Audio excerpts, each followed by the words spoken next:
கெடா தலைக்கறி எப்படி செய்யலான்னு பார்க்கலாம் வாங்க. எண்ணெய் ஊற்றிட்டு பட்டை, கிராம்பு, ஏலக்காய், வெந்தயம் போட்டுக்கோங்க.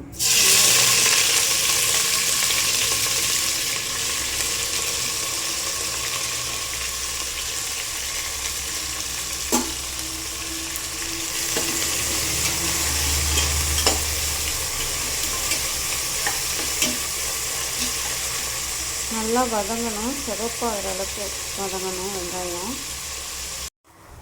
இப்போ நல்லா வெங்காயம் வெந்துருச்சு. இஞ்சி பூண்டு போட்டு வதக்க வேண்டியது.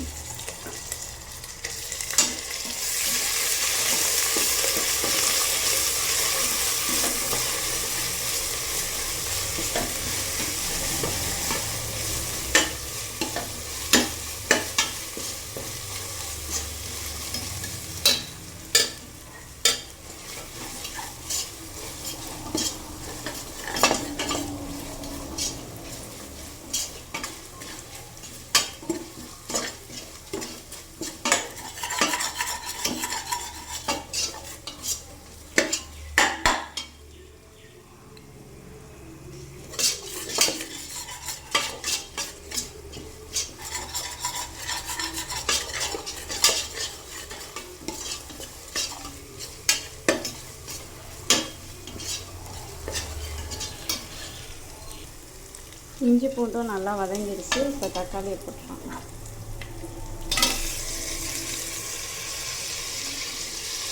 பச்சை மிளகாய் போடணும். எங்கள் வீட்டில் இல்லை, நாங்கள் போடலை. நீங்கள் வேணால் போட்டுக்கலாம்.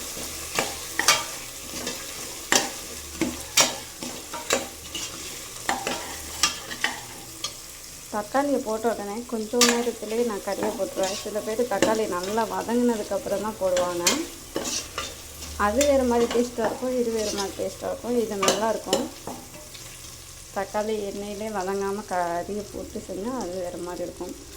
இதுவே தக்காளி அதிகம்தான். கறி குழம்புக்கு வந்து தக்காளி கம்மியாக தான் போடணும். சாம்பாருக்கு, புளிக்குழம்புக்கெல்லாம் தக்காளி எவ்வளோக்கு போடுறோமோ அவ்வளோக்கு டேஸ்ட்டு கொடுக்கும். ஆனால் கறி குழம்புக்கு தக்காளி கம்மியாக தான் போடணும்.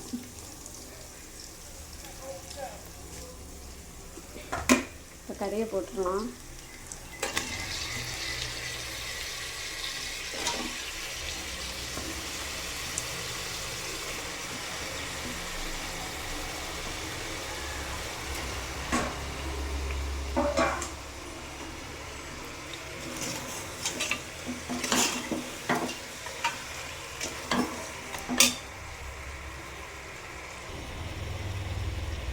உப்பு போட்டுருங்க.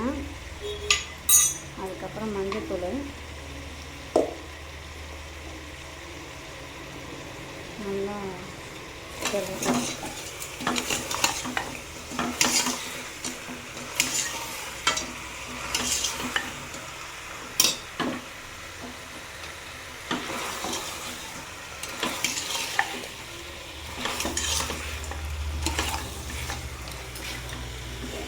கறி நல்லா வதங்கணும். அதில் கொஞ்சம் தண்ணி வரும் கறியில். அது அந்த தண்ணி வற்றுற அளவுக்கு நல்லா வேக விடணும்.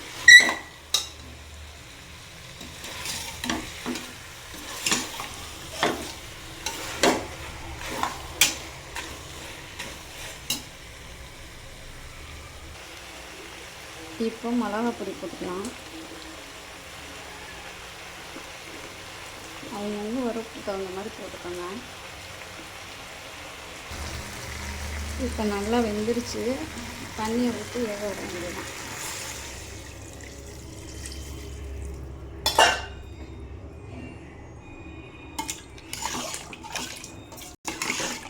கறி குழம்பு வைக்கும்போது சில பேர் மல்லித்தூளில் வந்து பட்டை, கிராம்புலாம் போட்டிருக்க மாட்டாங்க. அவங்க போடாதவங்க என்ன பண்ணுறீங்கன்னா பட்டை, கிராம்பு, சீரகம், சோம்பு இதெல்லாம் அம்மியில் அரைச்சி கறி குழம்புக்கு போடுங்க. அப்போ தான் கறி குழம்பு ரொம்ப டேஸ்ட்டாக இருக்கும். நாங்கள் இப்போ மல்லித்தூள் கறி குழம்புக்குன்னே தனியாக அரைச்சி வச்சுருக்கோம். அந்த பொடியை நான் போடுறேன். அதனால் நான் அம்மியில் அரைக்கலை. நான் மல்லித்தூள்லேயே பட்டை, கிராம்பு, ஏலக்காய் நிறையா போட்டிருக்கேன்.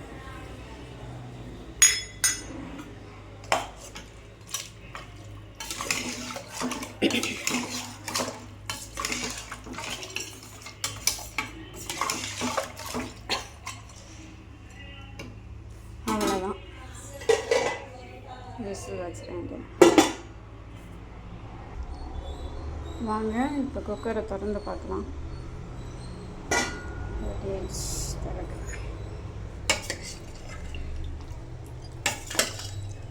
5 விசில் 6 விசில் வைக்கணும். அப்போ தான் கறி நல்லா வேகும். அப்போ தான் நல்லா சாப்பிட முடியும்.